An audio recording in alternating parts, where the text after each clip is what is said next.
Maayong udto sa inyong tanan, ang mga kaigsunan o mga kaigalaan o sa ato mga bisita kung na tay mga bag-o din na nag-attender sa ato pagtuon sa pulong sa Ginoo. Welcome o maayong udto sa inyo. O padayon kita sa atong series sa Ready for Battle. O ikaw pa na nato ni nga hugna sa atong pagtuon. O basahon kog utro ang atong teksto sa Episo 6 gikan sa bersikulo 10 hangtod sa bersikulo 18. Agig panapos, ipahimagno ko kaninyo nga magmalig-on kamo diha sa Ginoo, pinaagi sa iyang gahom. Gamitan ninyo isulob ninyo ang tanang kahimanan sa gubat aron makasukol kamo sa mga pagdipat-dipat ni Satanas. Kaya ang atong kaaway dili mga tao, kundi ang mga dautan nga espiritu nga nangulo og anaa sa gahom. Kini sila nagahari sa kadautan nga naa sa kalibutan o ganausab sila sa kawanangan.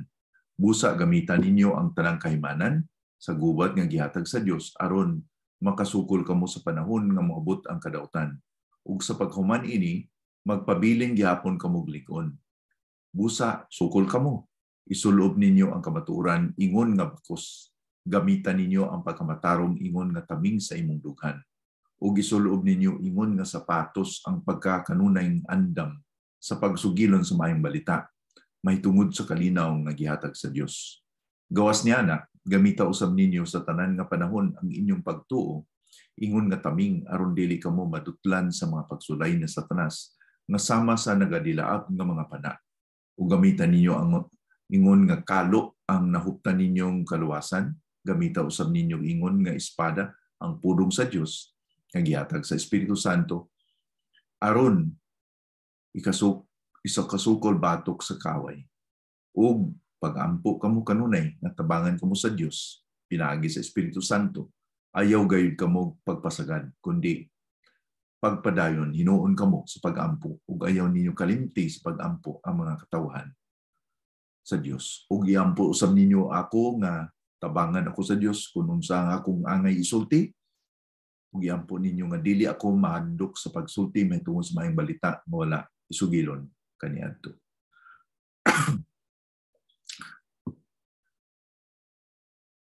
Atong ipasidaan nga kung kita midangop sa kay Kristo pinagi sa iyang grasya, ang grasya niya maunay nakapasiguli kanato kaniya. Kana nga grasya nga nagalihok sa imong kasing-kasing sa akong kasing-kasing mao po na ang nakapasuko sa yawa o sa diablo. So ang grasya nga nakaluwas, mao na nakapasandurot na to sa Ginoo.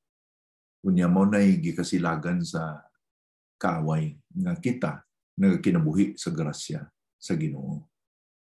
So nini nga pakigbisog na to, spiritual warfare, tandaan nato nga dili ni optional, dili na kay exempted kita, may panahon nga may exempted kita, kundi kada adlaw gyud nakipikigbisog kita sa atong kaaway, batok sa atong kaaway. Sa ako nagingon nga salamat sa Ginoo nga madinalag-on ang espiritu nga naa kanato kaysa iya nga nasa gawas.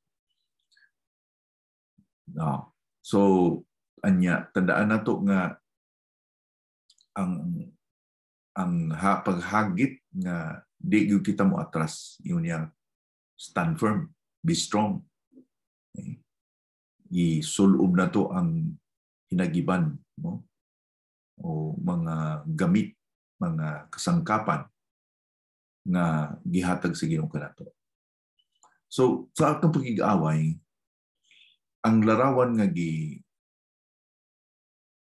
ni Pablo mao nga ang usa ka Romano nga sundalo nga nagasulod og armor kay naabiya siya sa prisuhan o iyang nakita siguro ni nga ang mga nagabanta ganiya nga mga sundalo mao na iyang gi-describe din nga nasinati gud siya kay sa pagkapriso ni Pablo, so pagkabilanggo ni Pablo, kadina siya uban sa mga maunay batasan sa una sa mga Romano kung prisohon sila no ikadina sa usa ka sundalo nya kini nga sundalo dunay mag-shifting kung ibutang nato tulo ka shifting sa usa ka adlaw o upat ka shifting, upat ka sundalo ang makadina ni Pablo sa matag adlaw. So nini nga udto atong pagatun-an ang usa sa mga hinagiban mo titulo sa atong ugna sa atong pagtuon karon mao ning the belt of truth, no, ang bakos sa kamatuoran, the belt of truth. Okay? So ang encouragement yun nato mao ni ang pagpalig-on kita sa kusog nga gihatag sa Ginoo kanato. Dili sa tong kusog kundi sa kusog nga gihatag niya kanato. Ug kini nga paghangkat ni Pablo sa mga Kristiyano sa Ephesus, sa paghangkat niya collective kanang plural ni united ba kamong tanan magkiusa kamo united nga pagpakigbisog. Ang atong mabasa din sa bersikulo sa kapitulo 6 na put on the whole armor of God, united collective ni nga effort kana bang kitang tanan sa ako nag-ingon bahin kita sa papakig-away tanan kita enlisted ani enlisted kita buting nun nga di may tabo na nga di kita ma-appeal o mo-appeal sa papakigbisog. So ang atong pagatun-an karon nining bersikulo 14 mo ni nga isulob ninyo ang kamatuoran ingon nga bakos. Ingon nga bakos niya kina nga bakos sa nakita ni Pablo sa usa ka sundalo dili na pang dekorasyon. Dili lang na pang dekorasyon. Usahay kita nindot ang bakos pero pang dekorasyon lang. Nagyo ni gamit sa pagsulot sa usa ka sundalo. Anya kana nga gamit gitawag nato nga foundational. Kay ngano kanang bakos mao nay ihugton sa usa ka sundalo na Romano para di ma-ushos ang iyang pantalon. Kaya nga no, hindi ba mahusos ang iyang gamit no kay ngano man diha sa belt, diha sa bakos ginasabong ang daghampong mga gamit niya. Espada, siguro yang ubang mga gamit dihapon sa bakos, di ba? Pareho bitaw nang kita tag karpintero nga na bakos nga isang electrician nga daghang mga bulsa-bulsa na daghang diyang gamit iyang butang na screwdriver na isa-isa ang screwdriver niya na apoy kanang basta gamit niya nga isang buong niya sa iyang bakos. Subot ingnon nga basic ni, fundamental kini nga kita ang usa sa mga parte sa nagiban nato bakos sa kamatuoran. Kaya ang kamatuoran mao na itong gitindugan nga dili gyud mahusos o dili gyud kita dili nato mapabayan ang kamatuoran nga mao ni atong gitindugan sa atong pagpakigbisog sa bilang Kristohanon. Ug ilakbit ko sa isay dinhi nga sa Old Testament sa Ikusudos usa sa atong makita pon nga mapanamina nato nining bakos nga sa panahon sa Passover, sa Pasko nga din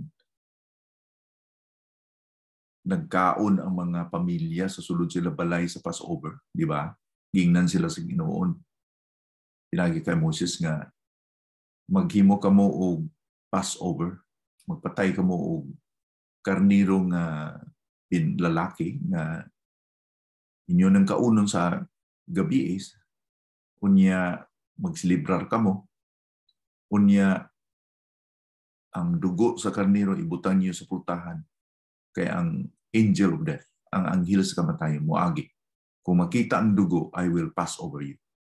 Murag labyan lang Pero kung way dugo, ang kamagwangan nga anak, maski mananap, basta kamagwangan, mamatay. Mao na yung judgment sa Ginoo, may paghukom sa Ginoo. So samtang gakaon sila sa Passover, ingon sa Ginoo sa ila, pinagi ka Moses nga, kinahanglan nga ang inyong bakos hugton. Ang inyong bakos hugot. Kaon ka mo sa Passover nga hugot ang bakos. No, sukwahi sa magkaon karon nga sa luwagan ko bakos para daghan ko makaon.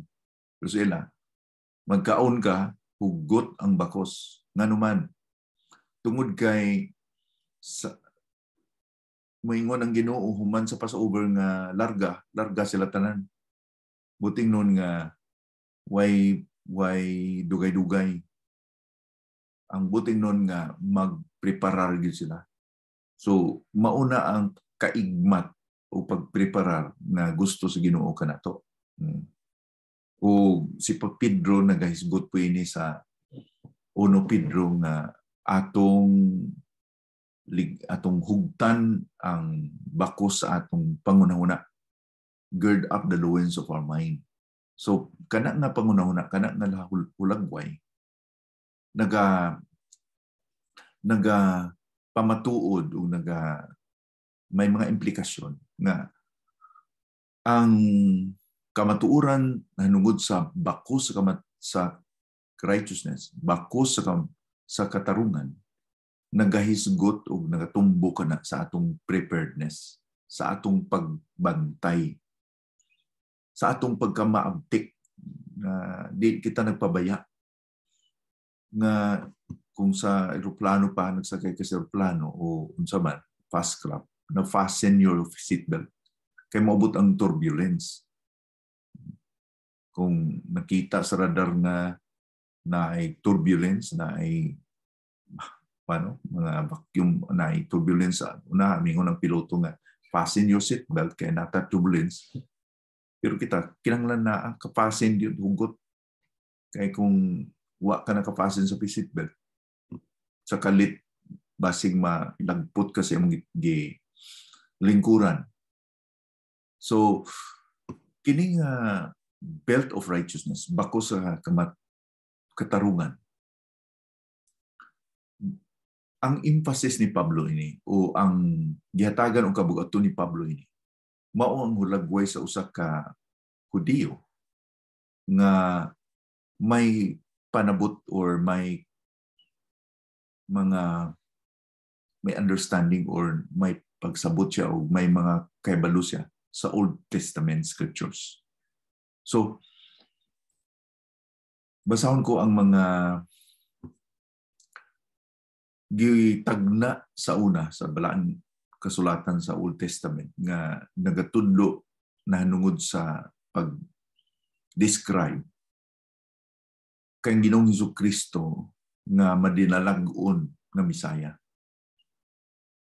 Nunuman nato nga sa atong pagtuon sa miagi mga pagtuon nato sa una o hangtod sa katulong nga hugna nga o sa kaduha nga hugna nga ang atong isulot mao ang kamatuoran nga madinalag-on na kita diha ni Kristo pingon pinaagi sa gospel sa mga balita.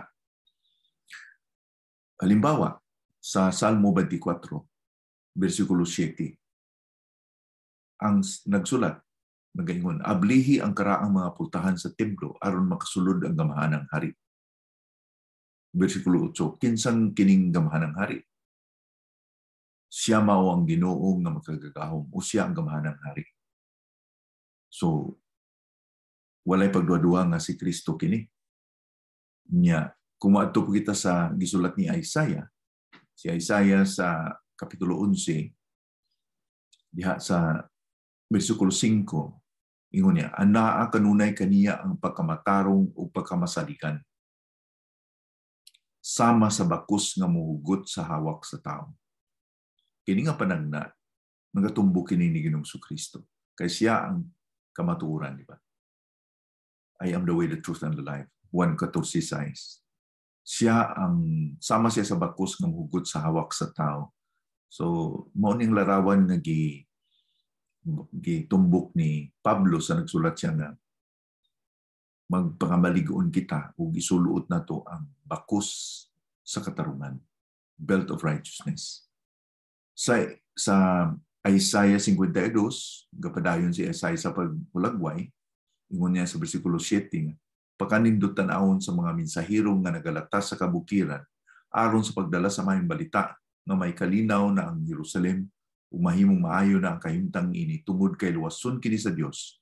Nagaingon sila sa kataga Jerusalem, nagahari ang inyong Diyos. So mayroong naay kulagway ani nga usa ka mensahero nga nagalatas sa kabukiran nga nagadala sa mayong balita. Unsa may mga balita? Nagahari ang inyong Diyos, madinalagon ang inyong Diyos. So kung magwali kita o magpadayag kita sa mayong balita, madinalagon ang Diyos, di ba? Namatay si Kristo. Gilubong. Pero tulo ka adlaw man siya gilubong, nabanaw. Kay madinalagon siya, mo na ang glory sa mayong balita. Madinalagon ng Diyos. So, sa Isaiah 59, versikulo 17, gidugangan pa ni Isaiah din, gamiton niya ingon nga taming sa dughan ang pagkamatarong ug ingon nga hilmit ang kaluwasan ug ang pagpanimalus ug kasuko iyang isulub daw sama sa biste.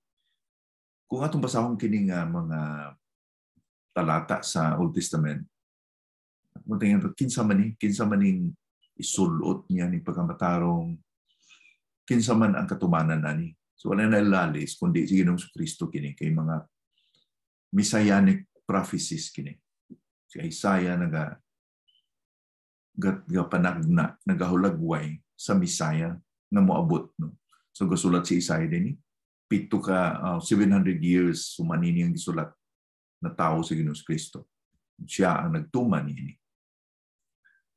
Nang rason nga ako ning gi-mention sa ato tungod kay kini ang hulagway nga gipakita ni Pablo sa usa ka Romano nga sundalo o ang iyang kahibalo, ang iyang nasinati nga ang kadalagan nato na pundar sa kamatuoran nga napanagna na sa Old Testament ug natuman diha ni Ginoong Kristo.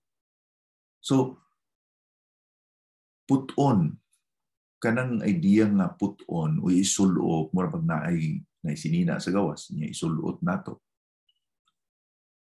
Nakahulugan ba kana nga doon na kita lay external or unsa may ipasabot na unsa may kinatawag nato nga dynamics sa pagsulot nato nining kamatuoran.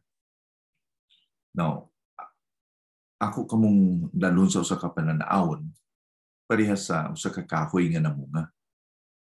Ikumpara sa Christmas tree, di ba? Ang Christmas tree, sa buungan na nimo og lights, sa buungan na nimo dekorasyon, okay. Pero wala na kinabuhi kay Christmas tree man na. Nindot tanawon na dekorasyon, pero wala na kinabuhi. Pero ang buhi nga kahoy, mamunga, nindot tanawon, pero real kay bunga, ang bunga dili na gisabuong kundi gikan sa sulod, di ba? Kung buting nun, kung ang balaan na espiritu, kaya ang siya man nagtinugdan sa atong kadalaga, siya kung mamunga sa atong kinabuhi, mamunga siya o mga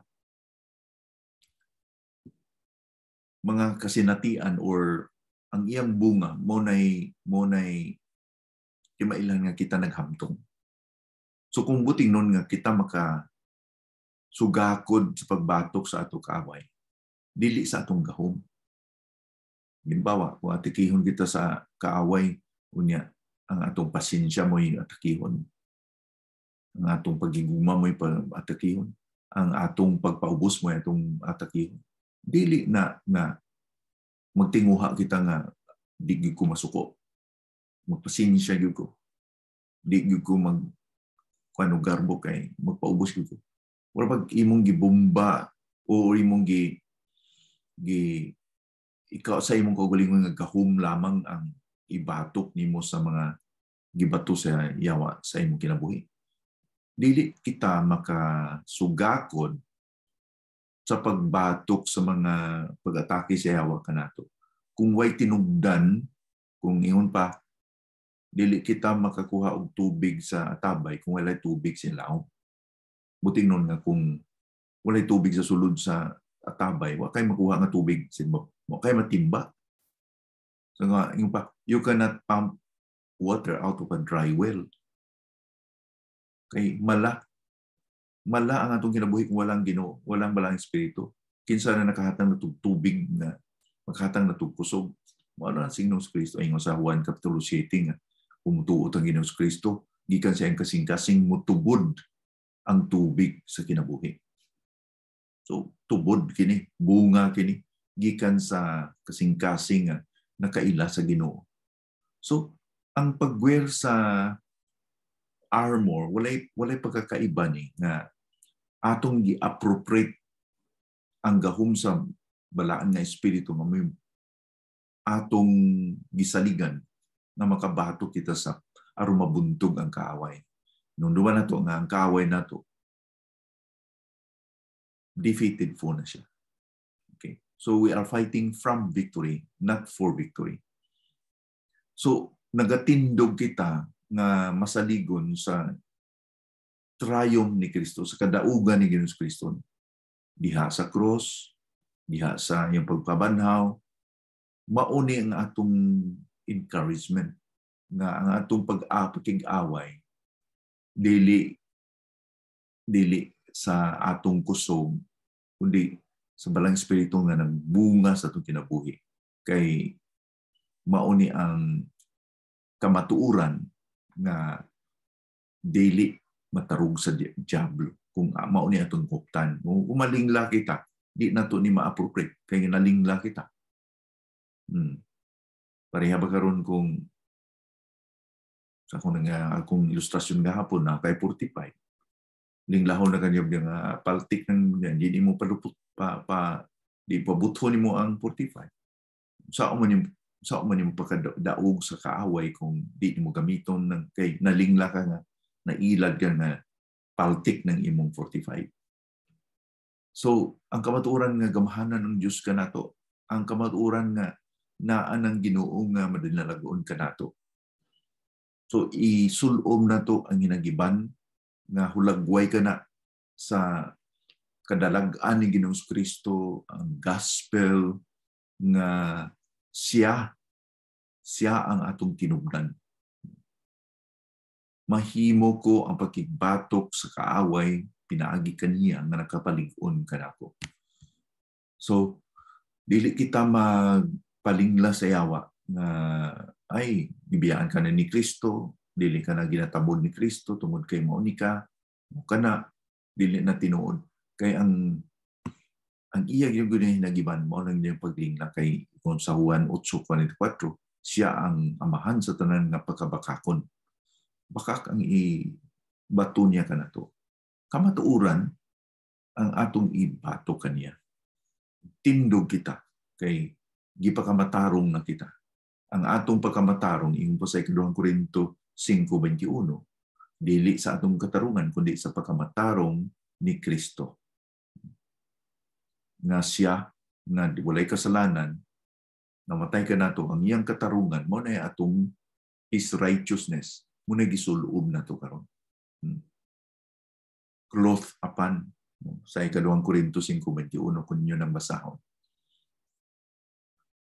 So ang kamatuoran nga gisgutan dinhi objective nga kamatuoran dili kay nga nagatuo kay akong gibati feel ko mao gyud yung tinuod dili na mao kundi ang revelasyon sa Ginoo. Dili ba subjective kundi objective ang gisulat sa pulong sa Ginoo. Muna si Kristo pagbatok niya sa kadya sa gitintar siya sa yawa sa nag-fasting siya 40 dias wala si kaon nga. Gutom ka, kung tinuod ka nga Diyos, mo aning bato nga tinapay pero unsay gigamit ni Kristo. Ang kamatuoran gisulti na It is written, ginasulat. The objective truth, ang kamatuuran ng Biblia, ang pulong sa Ginoo. Dili mabuhi ang tao sa tinapay lamang, kundi sa pulong sa Dios. Quote si Kristo og scriptures objectively. Gutom si Kristo, luya si Kristo, pero wa siya dala sa iyang kaluyahon. Gasalig siya sa kamatuuran, mao na iyang hinagiban na wala siya nadula sa pagtintar sa Yawa. So ang kamatuuran sa atong pagtuon karon ang belt of righteousness, ang bakos sa pagkamatarong. Di pagkamatarong na kita ni Ginoong Kristo.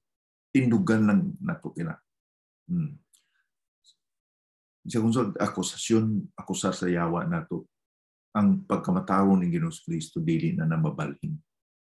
Nabayran ang atong kasalanan, dili na kita pagahukman, Roma 8:1. Therefore, there is now therefore no condemnation to those who are in Christ. Di na kita kondemnahon. Gipakamatarong na kita.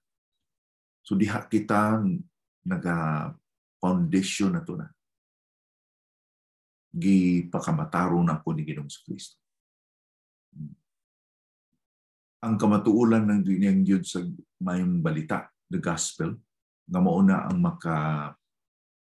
dispel o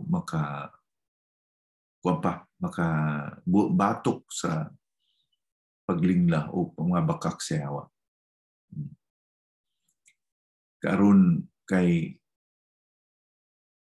gingon si Pablo, may gingon si Pablo sa Efesos 4, bago ining Efesos 6, sa Efesos 4:14, ang tuyo nga magtindog kita sa kamaturan ug maligon kita sa kamaturan. Kay ang tuyo sa Ginoo kanato, gingon sa Efesos 4:14, ug kung mahitabo kini kanato, dili na unya kita may sama sa bata nga madani sa nagkalain-laing mga pagpanudlo sa mga tao nga nagalimbong sa nagatuis sa kamaturan.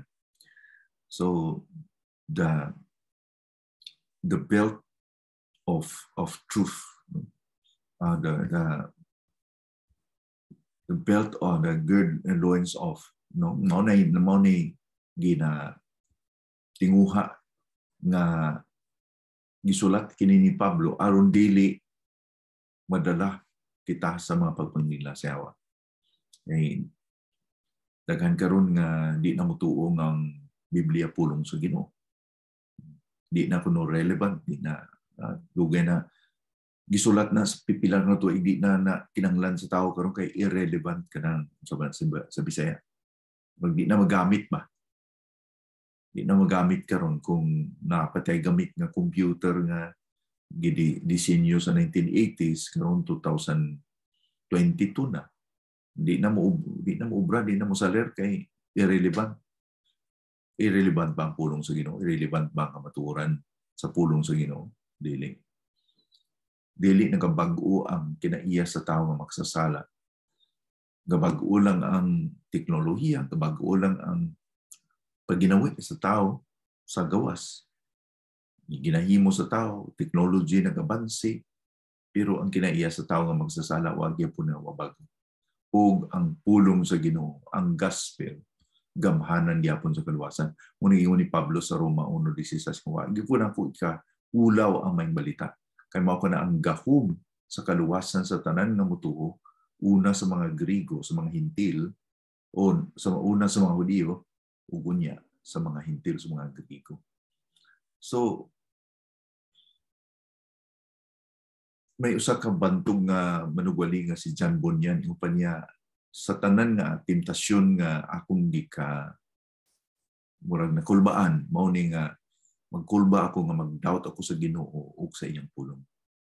Kay once nga mag-doubt kita sa Ginoo, di na kita mutuo sa Ginoo, wala na matuora, wala basihan ang atong pagtuo.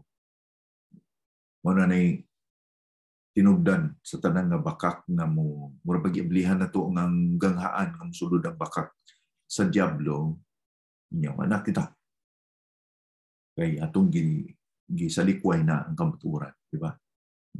So mauni ang bantayan nato na kining unang bahagi o aspito sa inagiban, the belt of truth. No? Tindugan ito ang kamatuoran nga objective truth. Dili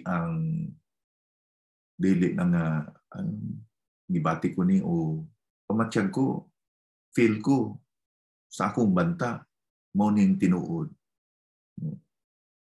Mao gining tinuod kay gipadayag sa Ginoo. Si Kristo ang truth, di ba? Sa diha si Kristo katubang ni Pilato. Gipangutana siya nga, what is truth? Unsa may kamatuoran? Kay para kay Pilato, ang kamatuoran na ang imong kamot sa akong ang imong kinabuhi sa akong kamot.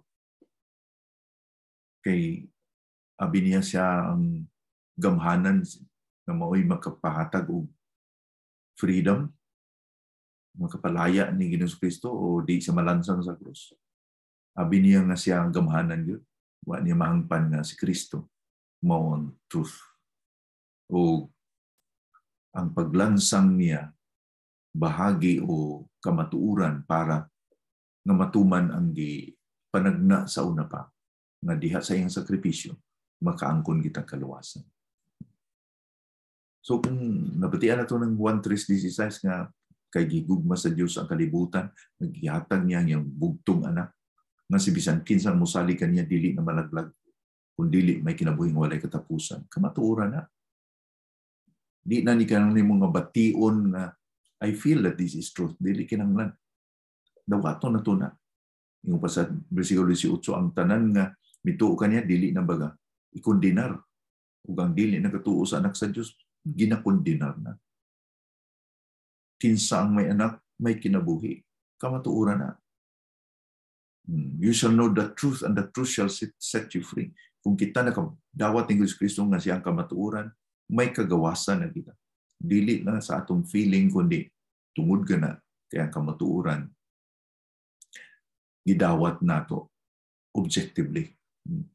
So unta makapudasig ni nato na di kita mo entertainar o mga paghulga sa kamatuoran. Ugta na to itong bakos sa kamatuoran. Ang kamatuoran na si Kristo gihatag sa Diyos. Siyang gasa sa Diyos. Siyang nagiyon ako ang dalan, akong kamatuoran, akong kinabuhi. Siyang truth. Tanan niyang gisulti. Yung nga nisan sa Juan 12:48 nga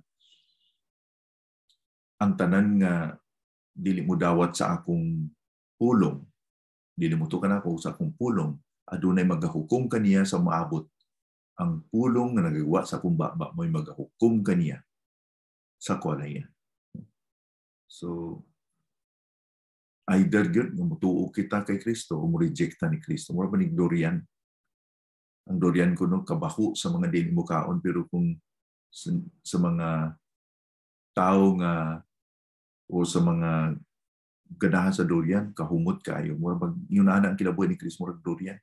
Gisalikway sa mga di mo to, pero kanato nga misagop sa kay Kristo, nagatuo nga siyang kamatuoran.